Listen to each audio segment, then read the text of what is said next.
Well, welcome everybody to the Wright Show. I'm very happy to say, first of all, that seated next to me is Deepak Chopra, the Deepak Chopra. It's nice to be here. Not an imitation.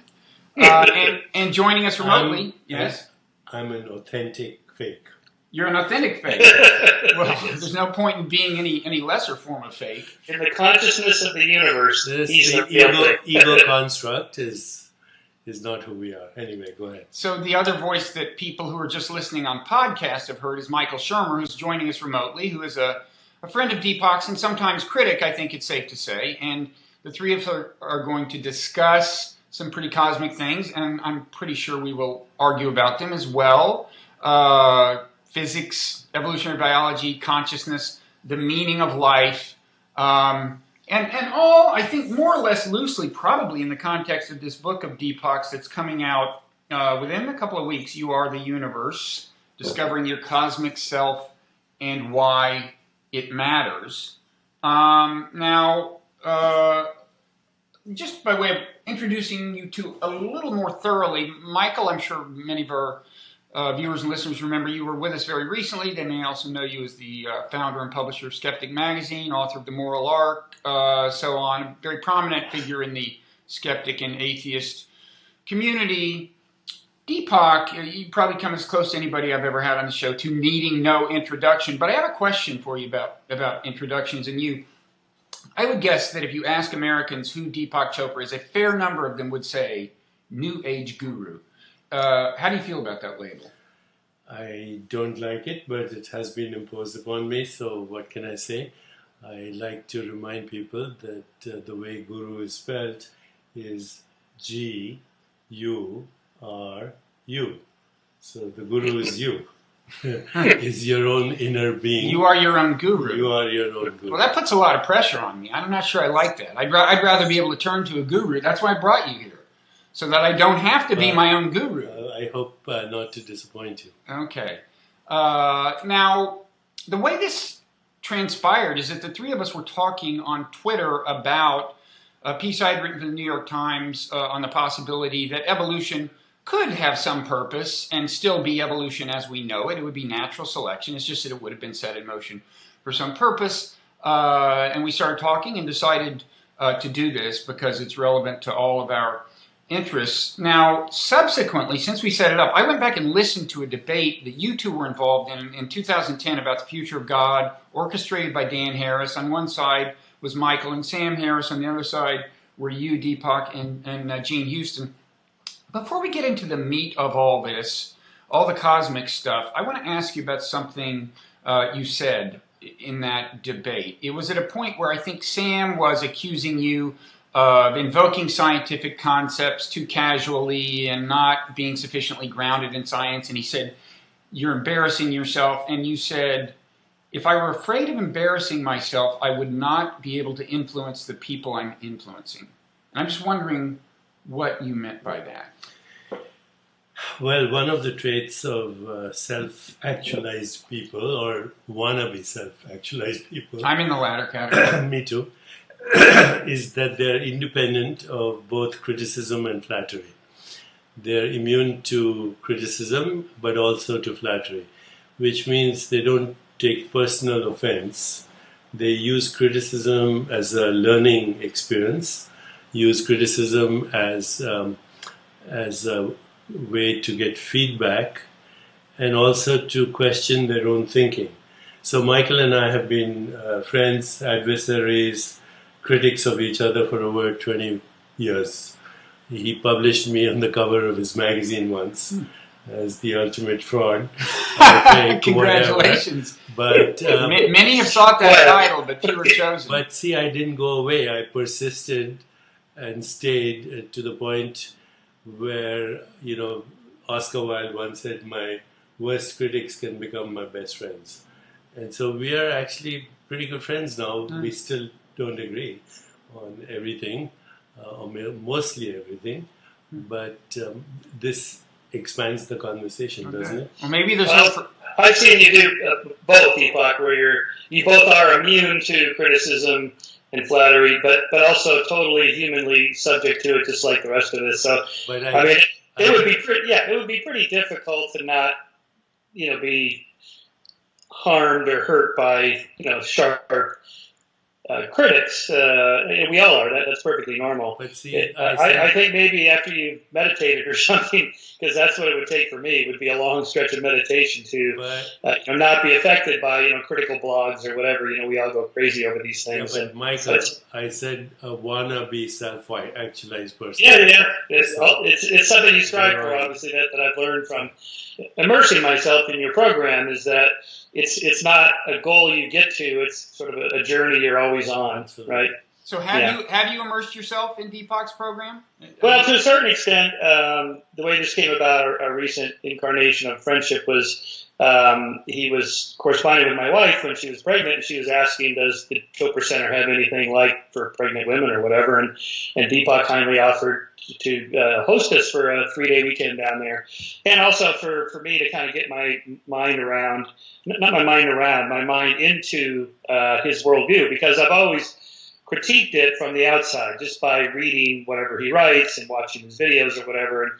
And that's kind of typically what people like you and I do when we launch into a myth-busting analysis of some particular claim, creationism or something. We mostly just read what the other side says, rather than what I also try to do occasionally is get to know the people that I'm immersing myself into their ideas, because behind the ideas is a person with emotions and feelings and perspective, a point of view. What is the point of view? Everyone has one. So we went down there, and I took the meditation classes and the yoga classes and all the tea, and you got the lectures, or not lectures, but just conversations about what this Ayurvedic Buddhist worldview, this Eastern wisdom traditions, I think is the right way to call it, because Deepak, I don't think you'd call yourself strictly Buddhist, Hindu, or whatever, just this sort of collective Western version of Eastern wisdom tradition, something like that. So I kind of feel like I have an understanding, even though I don't, fully agree with that worldview,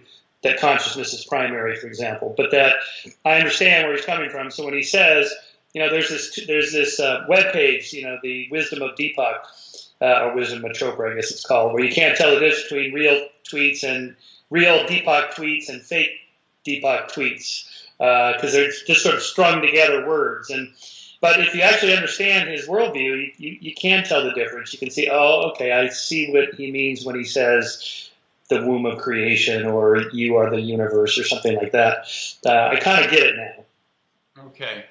So you mentioned consciousness, Michael, and that was something that certainly came up in the debate that I listened to. Is that a big thing in your book? Yeah. See, I've been also listening to your conversation with Michael, and I also follow the conversations regarding evolution, basically on the blogosphere, elsewhere. And always the debate is between creationism and evolution. And I want to posit that there's another worldview that actually is not creationist and is actually more in the line of evolution. Okay, and that worldview is based on the idea that consciousness is the fundamental ontological primitive, that you cannot perceive consciousness because it's formless. It doesn't have a form. And yet without consciousness, which doesn't have a form, therefore is not in space-time, we won't be able to experience this. I have to be a conscious being to be able to experience this and that and everything else. So the way the Eastern worldviews look at consciousness, they define it as the knowing element in every experience. So we are having an experience, we know we are having an experience. So it's also that in which all experience occurs. Where does it occur? In consciousness. It's that in which all experience is known. And here's the difficult part, it's that out of which all experience is made. So a thought is a modified form of consciousness. A thought is a mental experience. An emotion is a modified form of consciousness because an emotion is also a mental experience. But so is perception a modified form of consciousness, because without being conscious, the molecules of the air wouldn't be sound. without being consciousness, photons would not give me the experience of three-dimensional space-time reality. So anything that we call a perceptual experience, taste, smell, sound, sight, form, color, basically anything that can be called a qualia being a quality of consciousness, is what the perceptual world is. Mm-hmm. So the world doesn't exist out there by itself.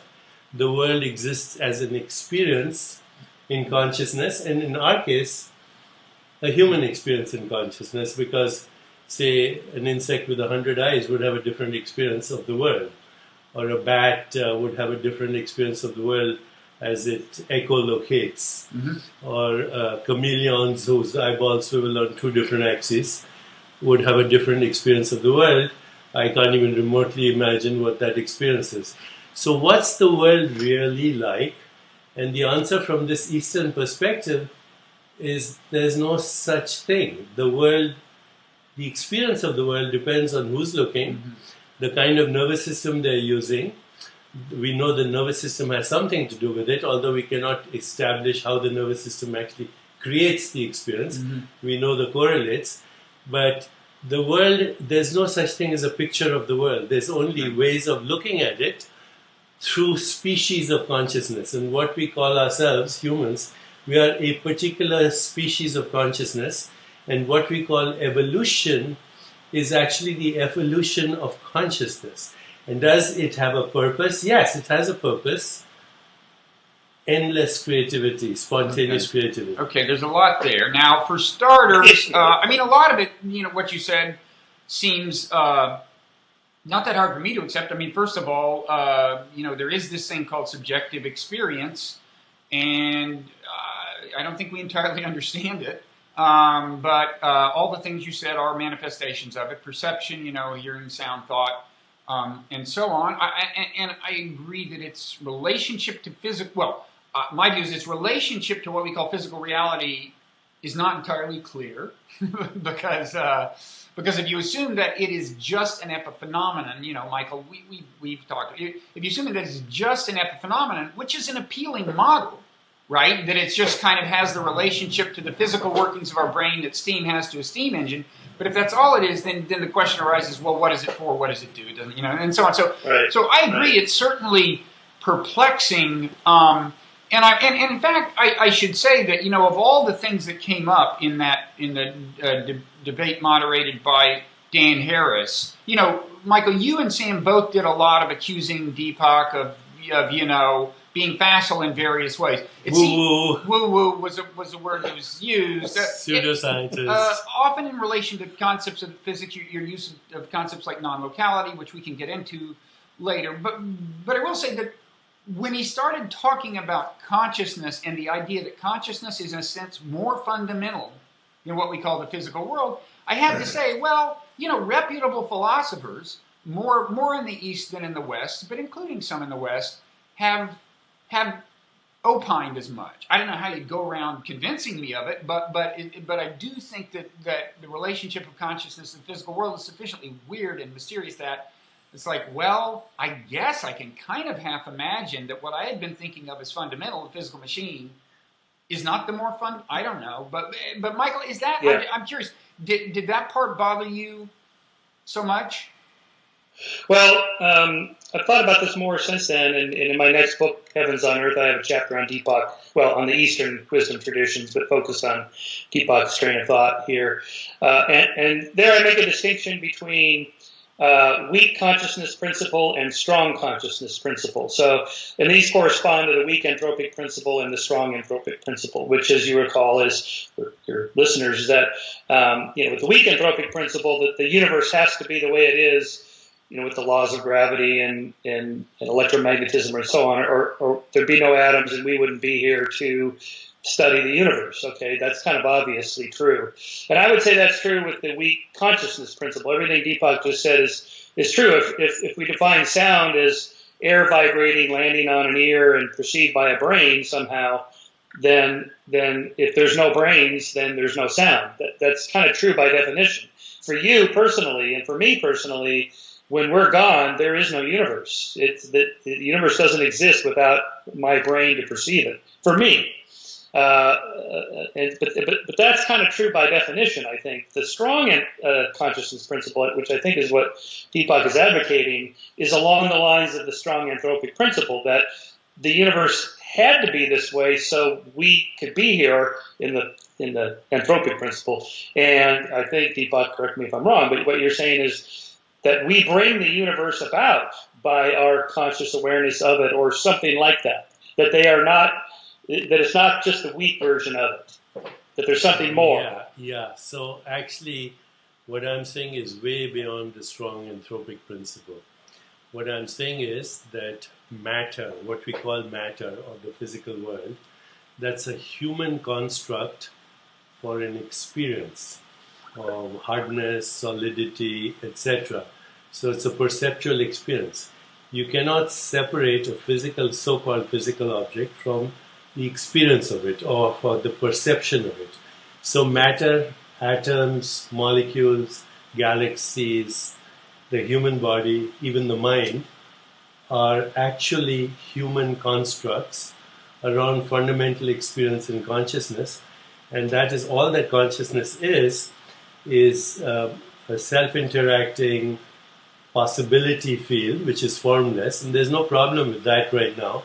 Even in physics, physics grants that matter emerges, the universe emerges from nothing, whatever they want to call that nothing, quantum vacuum, or before the Big Bang, or whatever. Mm-hmm. But there's a void of possibilities that ultimately becomes particles, waves, etc. What I'm saying is all of that is a human construct. It's a human story around human experience. Mm-hmm. So all of science is a system of thought, just like all of philosophy is a system of thought, just like theology is a system of thought, like a religion is a system of thought.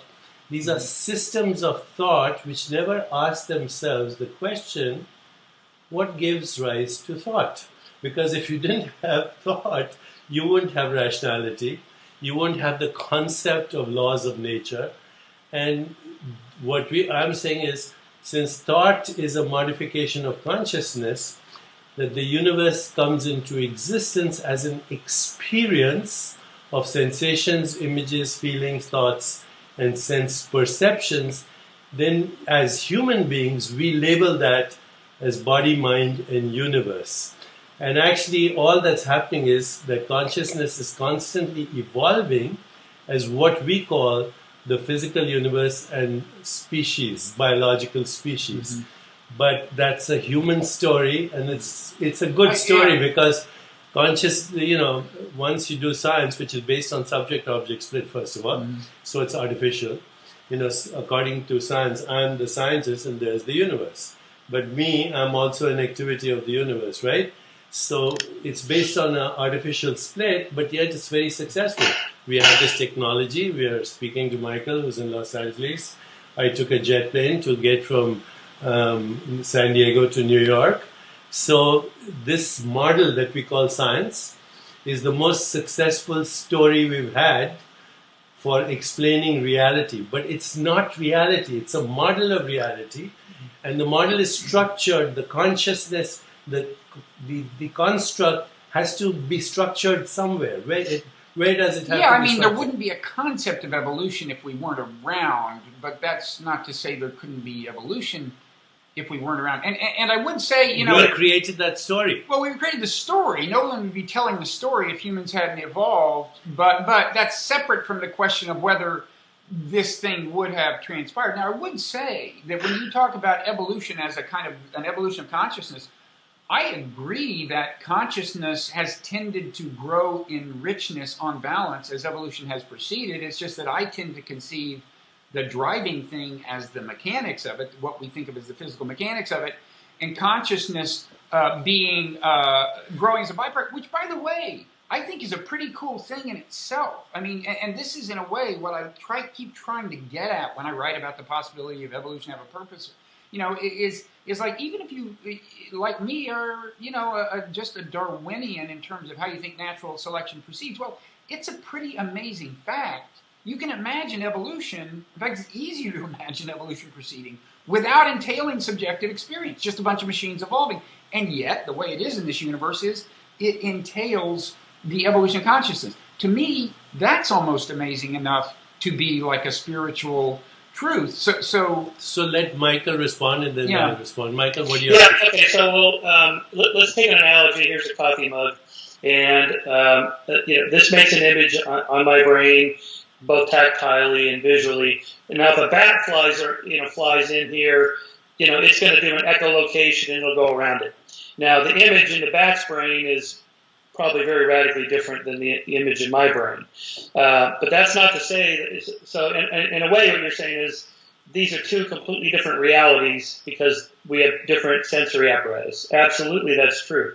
But there really is a physical object here that I have to hold and the bat has to go around that really exists. So there is a correspondence between our different models, the bat's model of the mug and our model of the mug, that are different, but they correspond to some kind of truth, so the correspondence theory of truth, about a real reality that really exists. Whether or not there's no bats or humans or any other conscious beings, there are still rocks and planets and stars and so on that would exist without us. Had we gone extinct and Neanderthals were here, maybe they'd have a slightly different worldview, or so on. Or there were no life on Earth at all, but there was life on some other planet. It'd probably be a radically different model of reality, yes, but there'd still be planets and stars and so on, right?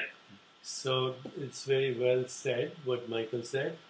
So here's how one would counter that argument. Every word that he used, rock, galaxy, planets, physical object, bat, human, these are human descriptions of experience. Mhm. First, human experience, cup, human construct. But then an imagined experience on behalf of the bat in human terms, in human description. So you can't get around the fact that without consciousness, there's no modeling of reality. So what is more fundamental? Is the model more fundamental? Mhm. Or is that in which that modeling occurs more fundamental? Right. Now, I want to just lay out some Eastern principles, because when he says I can touch this, I can see it, in the model I'm explaining, it's also a model. Me, the physical body, and the cup that I'm beholding, both are human constructs. Because the body is also so-called part of the physical Mhm. It's universe, being right? apprehended, So yeah. in this model, and I just made notes in the interest of economy of expenditure of time. So in this model, consciousness is fundamental without cause. It is both the source of experience and the source of volition. It is the source of knowing. It is self-organizing, self-regulating, self-evolving, spontaneously creative, displays non-local correlations, is unpredictable, What do you mean by non-local correlations? that everything is happening all at once in the universe. Cause effect are human constructs, and that's something that everybody is now talking about, non-locality. What we are saying from the Eastern perspective is if consciousness is without form, it has no form, Mhm. then it can't occupy space and it can't be in time, so it is non-local.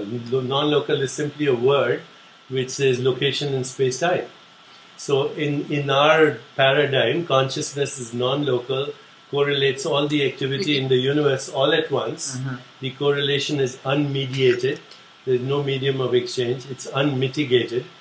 The robustness of the correlation does not diminish with distance in space-time, and it's instantaneous. So the idea that consciousness is like almost like a field that pervades the universe, and my mind is kind of one point of access to it, or one point of concentrated Yes, but manifestation. again, the word pervades could be misleading because it's Right. endlessly stretching when it has no form.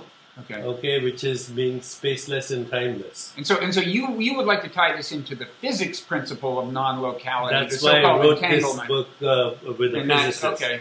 So it's spontaneously it's unpredictable. This is a very important point because when scientists say random, in the Eastern wisdom traditions, we say consciousness is unpredictable. It seems random to me as a human being, but that's unpredictability is the basis of all creativity. If a system was fixed, there would be no creativity. So unpredictability. In fact, if I was as a supernatural being, which I'm not talking about, if as a supernatural being I was to design in evolution, I would do exactly what Darwin said. Random mutations, unpredictable mutations. You don't know what's going on. Right. I know what's going on. Random mutations would be unpredictable mutations, which would be spontaneous creativity, and natural selection. What could be a better system for anyone to decide that? It's a right? powerful system. It's a powerful creativity. system. So it also displays what we call complementarity. So wave and particle, organism and environment, brain and mind, these are all complementarities that consciousness expresses itself as poles of opposite experience, and it is sentience. It's the source of all human constructs, the source of the systems of thought that we call religion, philosophy, science, art, music, theology, and it's a mystery. It's So a mystery. what isn't consciousness? Huh? I mean, what isn't consciousness? I mean, what the list you just gave is pretty much everything. Is yeah, but it's experience. That's all. If you just stick to one word, experience, you cannot separate what you know about the universe without an experience, whether it's real or imagined, without a perceptual or mental experience. But Michael is saying, I think Michael's saying you listed so many things that it's almost as if you think consciousness is everything. And I think the answer is he does think consciousness is everything because he thinks it's the very foundation of reality. Right. In fact, not only is it everything, it's the only thing. right. So Consciousness we are just is material the only manifestations. thing, and then the ego mind, when we say my mind, Deepak mind, that's a human construct. The physical body is a human construct.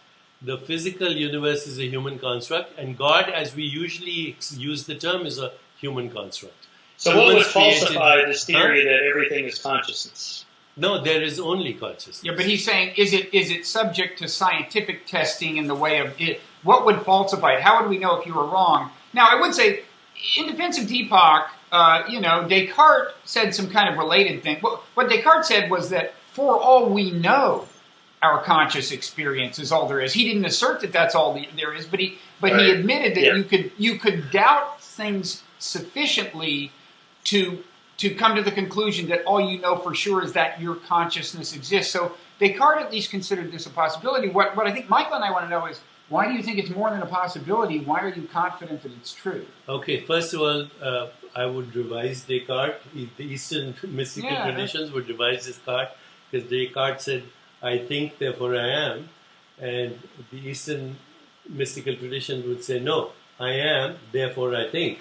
Because there has to be awareness before it is modifying itself into a thought. Okay. So there is first awareness, then there is thought and feeling and emotion and images and cognition and perception. Mm-hmm. All of that is actually an activity of consciousness. So how would you know? Now, if you read the first chapter on the Yoga Sutras of Patanjali, it says yoga, the definition of yoga is yuj, which means union. Union with what? Union with your own self. And then it goes on to say, you get union with yourself as the mind's activity dies down and settles into the field of pure silence, which is pure consciousness. And from there, you start to witness the birth and death of thought, the birth and death of perception, the birth and death of all experience. And you realize that experience is in time, but the consciousness in which that experience arises and subsides in every moment is not in time. So I was going to ask you, I mean, as far as why did you seem so sure that this is the case, that consciousness is more fundamental in what we call physical reality? Is it a meditative apprehension? That is it because what you would call the naive view, the most commonsensical view, which Michael and I think are largely under the influence of, is just that, it's a machine that works in intelligible ways. The more we learn, the clearer it is how the whole machine works. And so we think that, we found the essence of it. And this consciousness thing is weird, and maybe someday we'll figure out how it fits in. But the thing we know we can explain predictively is the way this physical stuff works. And you're saying that's wrong. And I assume the physical machine is a human construct. Yeah. Laws of nature are regularities of experience in human beings. They are. And then if you go through the proper meditations that are assigned in these Eastern mystical traditions, they include self-reflection. Who am I? What is the meaning of existence? Is there a purpose? But they also include awareness of body, awareness of thought, what these days is called mindfulness, awareness of emotion, and the ability to observe these things arise and subside in your own consciousness, in your own awareness. And finally, they include what is there in every spiritual tradition, transcendence. If I look at the different spiritual traditions of the world, I find three common things. Transcendence, the emergence of what we call Platonic values, truth, goodness, beauty, harmony, evolution, and the pursuit of these, love, compassion, joy, equanimity, not as moral precepts, but as spontaneous knowing from the inseparability of existence. And finally, the loss of the fear of death, because death happens to the experience that we call the body, mind, and universe. It doesn't happen to you, the awareness in which that is all happening. Okay, so you have had the meditative apprehensions that convince you of this? For 30 years, 2 hours a day in the morning, I sit in meditation. And 20 minutes every evening, I sit in meditation. So it's kind of an introspection. Search for truth, which has not always proven to be reliable. This is why introspective psychology kind of died out at the end of the 1800s, because it wasn't a reliable means of getting at things we can observe in the world. And I should point out why Descartes did not end up being a solipsist. In fact, most of the sort of associationist psychology from Hume on upwards was built on Descartes saying, okay, but we can know this one thing, that there is a doubter, and from there you begin to build from the bottom up a mechanical system that gets us to where we are. And so I'll just make one final point that can maybe help us unpack some of this stuff. In his book, Darwin's Dangerous Idea, Dan Dennett makes this nice distinction between cranes and skyhooks. So cranes are the devices or machines that build things up from the bottom upwards. And cranes are something that, a skyhook comes down and plops the already designed object into place. And that his main criticism was criticisms of evolutionary theory, that people are always trying to sneak in skyhooks when all you need are cranes. So often I feel when I'm reading and listening to you, Deepak, is that you're on board with all the mechanical crane constructions from the bottom up, but something is still pulling from the top down. A skyhook reaches in.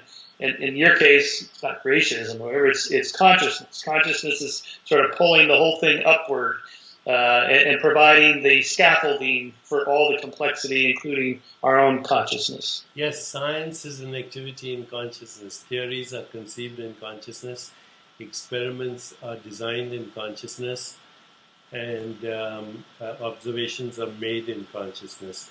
As Max Planck said, you can't get behind consciousness. So science is the latest adventure of consciousness, and with that has come new technology, which is the extension of that adventure of consciousness, including artificial intelligence, which is an augmented reality. And I think these are all the latest creative, spontaneous, evolutionary directions that consciousness is taking, that evolution is a never-ending horizon, that the human species has not ended the evolutionary story. And now, of course, everybody agrees that our culture defines our next evolutionary steps, that our experiences modulate the activity of our genes through epigenetic phenomena, that mutations still remain unpredictable and random. We cannot explain them, but that's because we have limited minds as human beings. We don't even know the origin of the mind. So yes, evolution is this story of consciousness, and science its latest adventure. How do you explain that? And solipsism, by the way, solipsism doesn't apply to the model I'm constructing. Solipsism refers to an individual who says, without me, the world would not exist. Without my mind, the world would not exist. So this is not a solipsistic argument. What I'm saying is even my mind is just in momentary activity, Right. in an unbounded consciousness. Right. And where science has taken us, by the way, unbounded in the outward and unbounded in the inward. Go to the heart of the atom, you end up with dimensionless reality, and go to the extreme ends of the universe, and it goes on, even though it has a cosmic horizon. I'll have to take your word for that.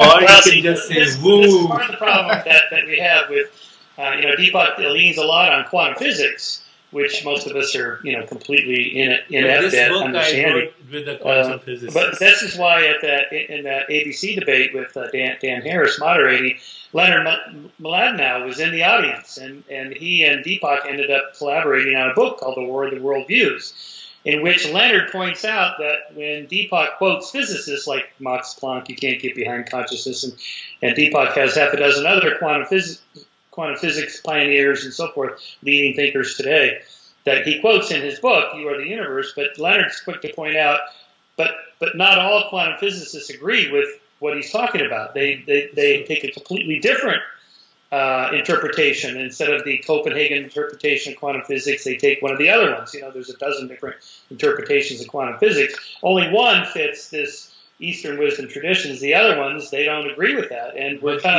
end up at a wall. Like, well, which one is right? We don't know. Yeah, but Michael, the other interpretations are conceptualized in human consciousness.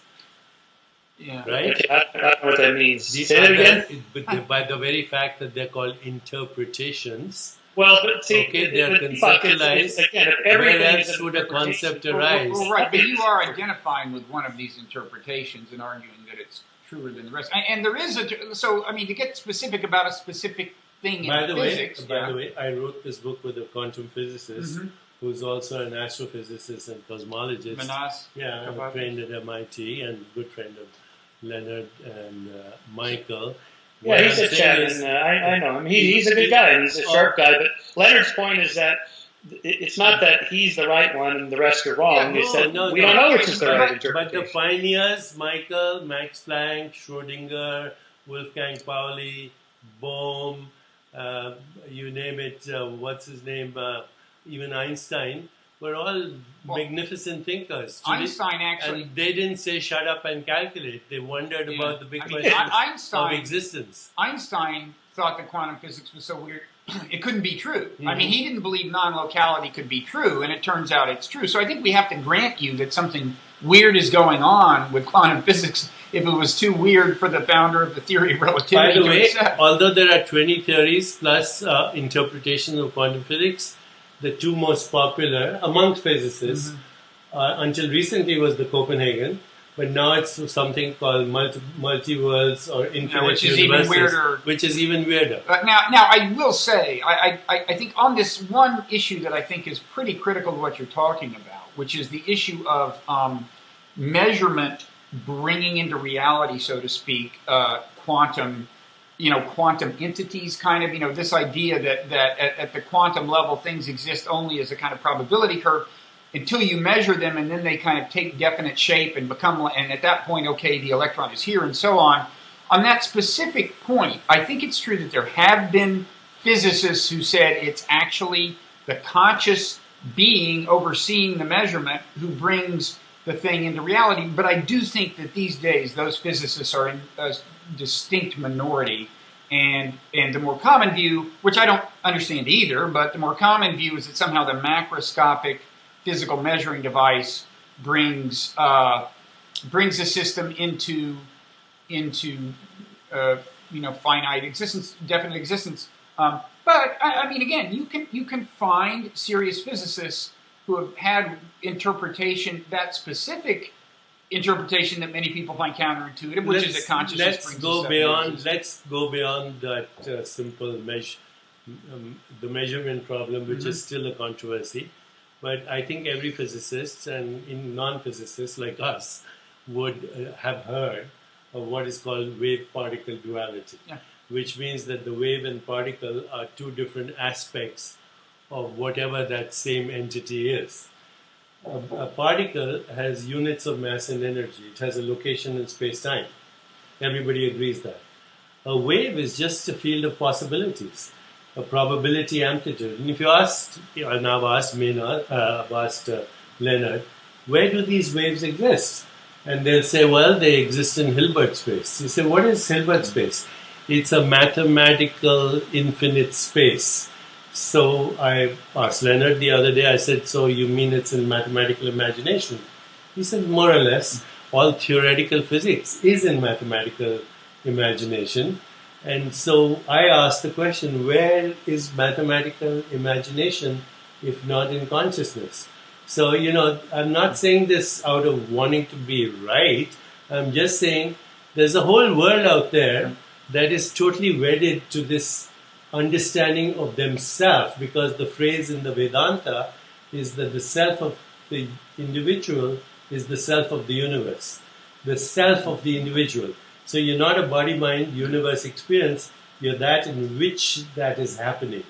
And when you get to that through transcendence, you realize that actually, everything that you call God is just the fundamental source of experience that you're having right now. And that is a meditative experience. The idea of Brahman equals Atman, as they say. That's it. And you've had that experience, I take it. On a daily basis. Every day? Every day, because I've spent my life... I'm going to join your cult. I've spent my life... He is your guru. See, I have spent my life in the idea that the invisible is the source of all that is visible. And by the way, that's an ancient idea, okay? And if I have to define faith, even the faith of scientists, because scientists have a faith in their methodology, right? Faith is the certainty of that which you cannot see, but without which there would be no seeing. Faith is the certainty of that which you cannot perceive, but without which there would be no perceiving.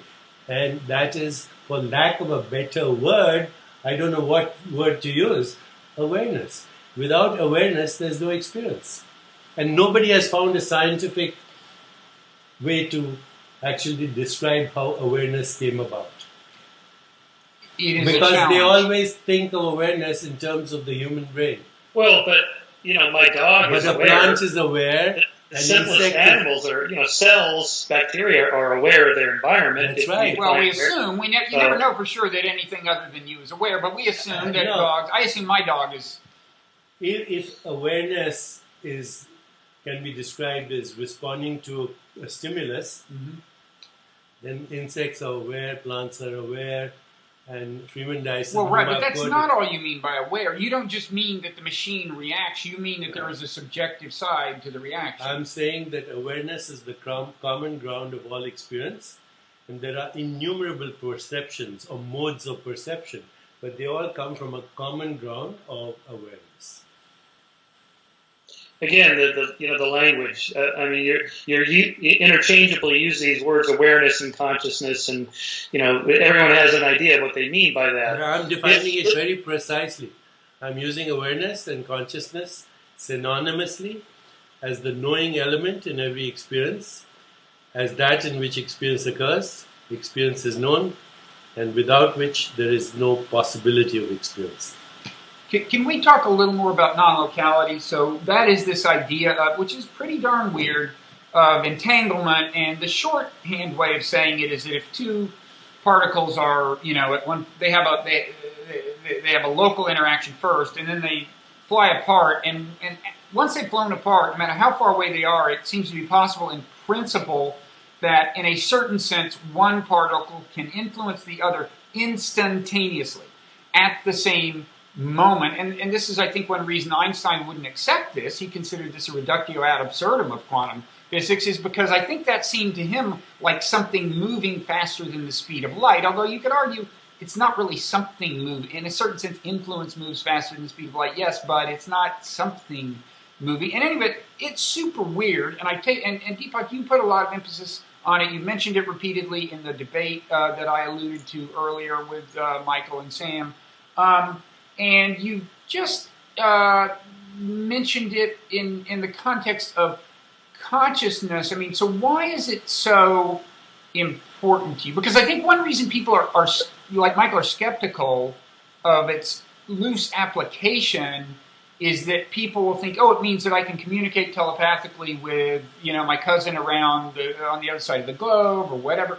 What is it that you want people to take away from the idea of non-locality?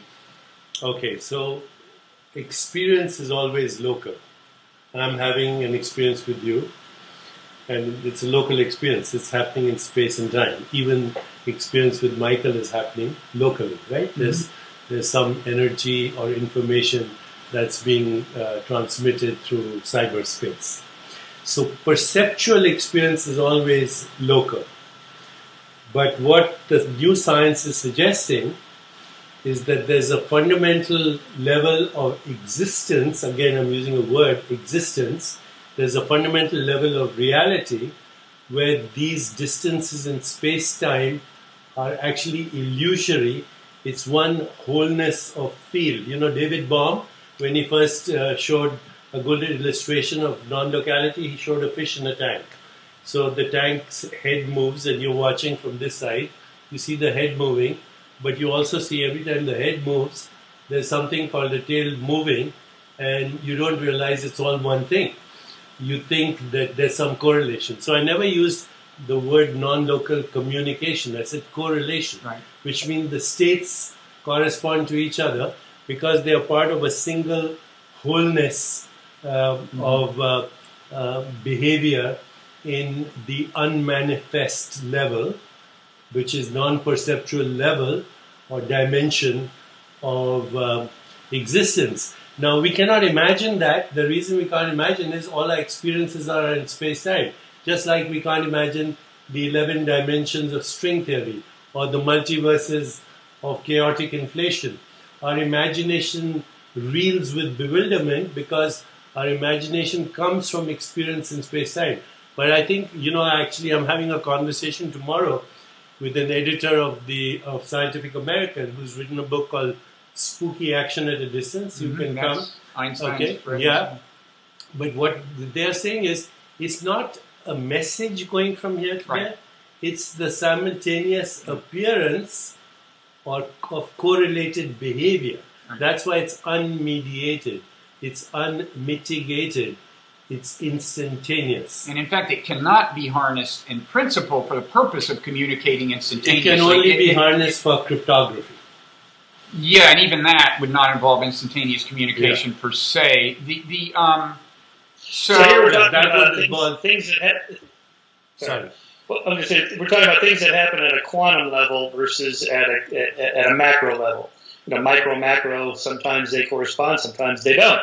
So when we talk about, again, the cup is made of atoms. Atoms are mostly empty space, and how come I can't just stick my finger through there? Well, because at the macro level, atoms are not empty space because they're, energy and they're bound together. They act like solid objects, and so we're really just talking about two different levels of communicating ideas.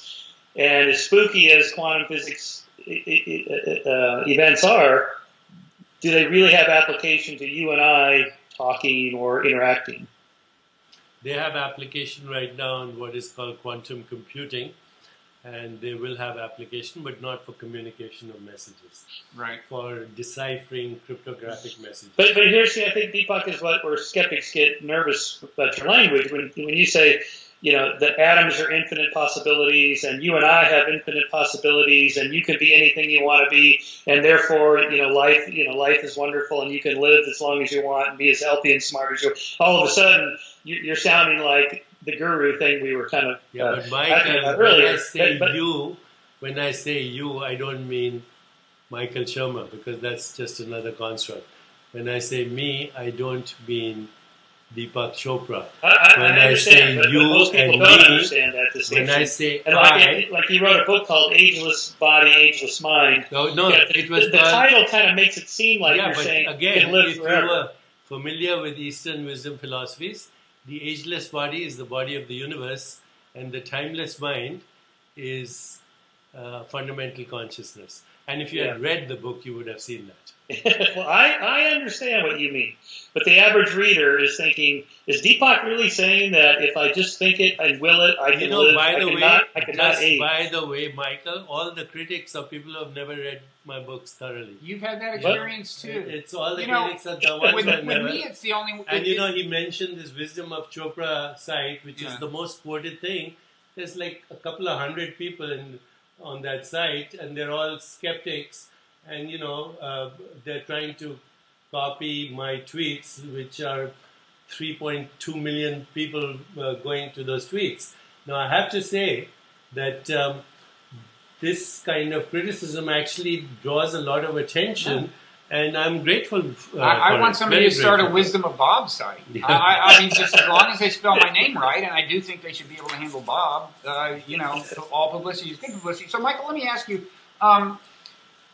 I see why, if you think he's giving people the idea that they can live forever, or that they can cure cancer by eating some fruit or whatever, whatever misinterpretation you're worried about, and I haven't read any of this stuff. I mean, that part of your work, I take it would be a misinterpretation. But I understand that.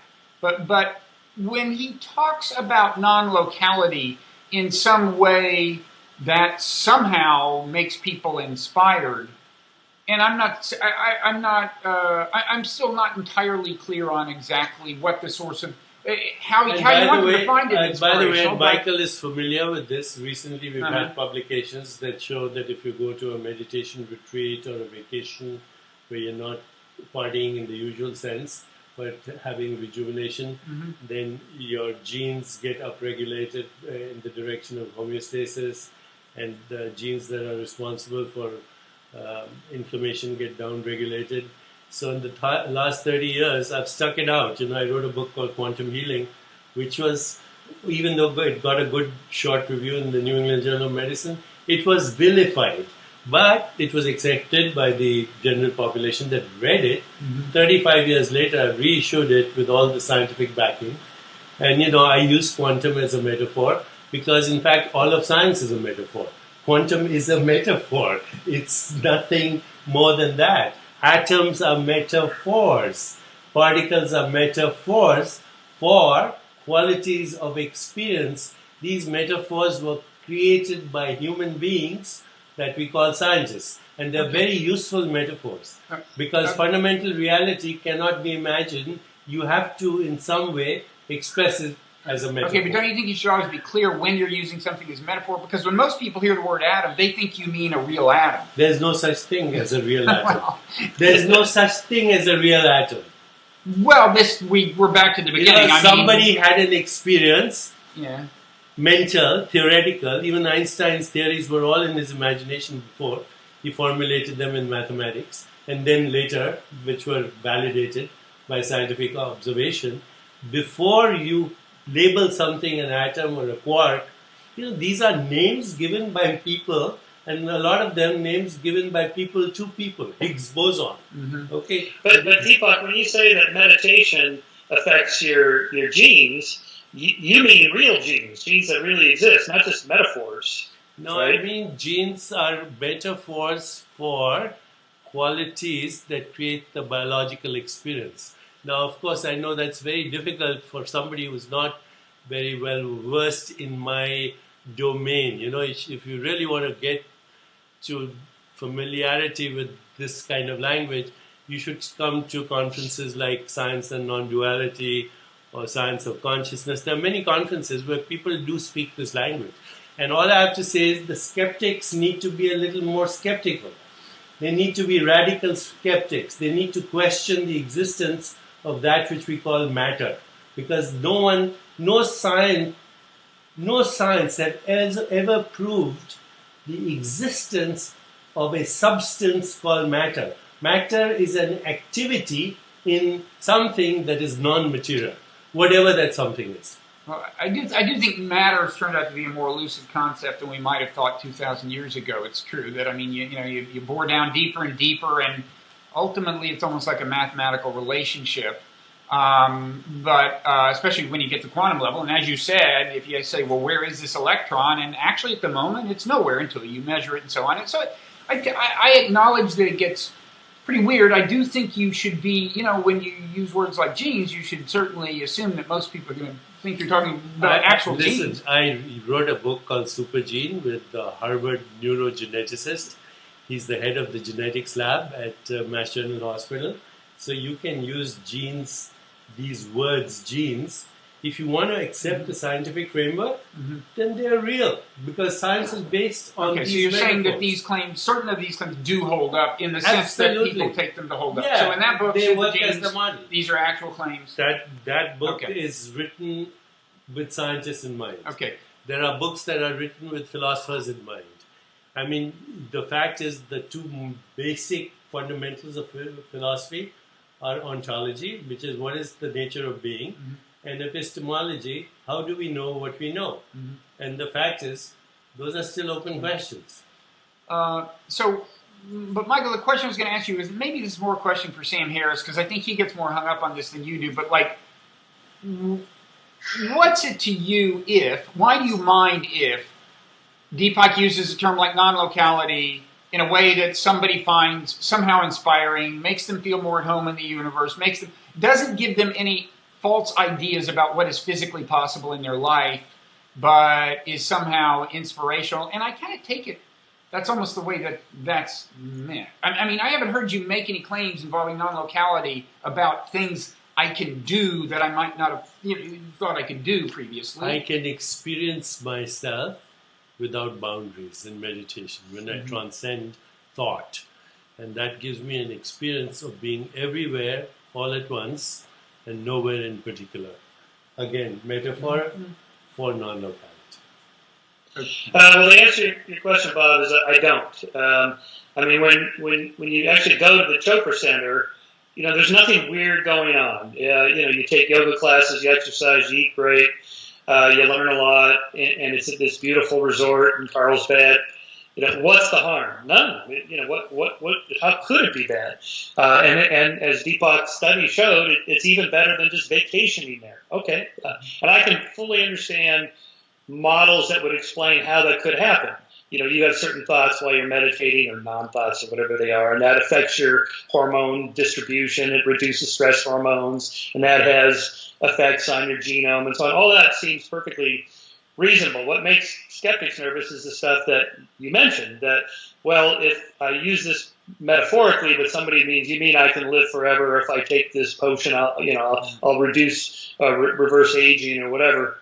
When people go down that route, then that's what makes skeptics nervous. Now, I have to say that Deepak really is quite different from the guru. We opened this conversation joking about gurus. There's a Netflix documentary called "I'm Not Your Guru" about Tony Robbins, and Deepak is nothing like Tony Robbins. He's not dishing out advice, like Tony Robbins does, and nor is he like these cult leaders that CNN has been featuring a series of these documentaries on these cult leaders where people end up dead and killing themselves, or going in these hot tents and dying of heart attack. Nothing like that happens at the Chopra Center. We're talking about something different. And I think skeptics tend to throw Deepak in with these other people, and you really have to, this is why I went there, you really have to kind of get into it and go, oh, okay, it's not like that, it's its own thing. Meditation is not my thing. I haven't done it enough, and even Sam will tell you, when most people are meditating, they're just thinking with their eyes closed, and that's not what meditation's about. It takes a long time to get into it, and it really is a different worldview. So, and if you do it in that way, I don't think it's particularly harmful. Okay, well, I think we can about wrap it up. I will say one thing on behalf of meditation. I mean, I meditate every day, and I've been to a number of meditation retreats. It is plausible to me, although I don't claim to have had profound apprehensions. I think Sam has gone further than I have. It sounds like you've gone further than I have. It is plausible to me that if you want to ask fundamental questions about the nature of the relationship of the body to consciousness or whatever, that getting your mind into a more calm state than it can be in everyday life, where after all it's just doing what natural selection designed it to do, is steering your body through life, that's not implausible to me. I don't discount things that people say, philosophical claims that are grounded in meditative experience. So, is there anything else you want to say? No. Well, thanks again. This we will not post this right away. So by the time we post this book may be just about out, or maybe even out. You Are the Universe. 7th of February. 7th of February. We can wait. Discovering Your Cosmic Self and White Matter. To be fair to Deepak, if you really want to understand his worldview, that's a good encapsulation of it. When I was writing my chapter on Deepak, I read that, and it was like, what's the best single source? Because Deepak produces so much material. It's like, which one do I read? That's a good source if you want to understand that particular worldview. All right. Thank you, Michael. Thank you, Michael. Cheers. And, Cheers. Take care. Bye-bye. Cheers.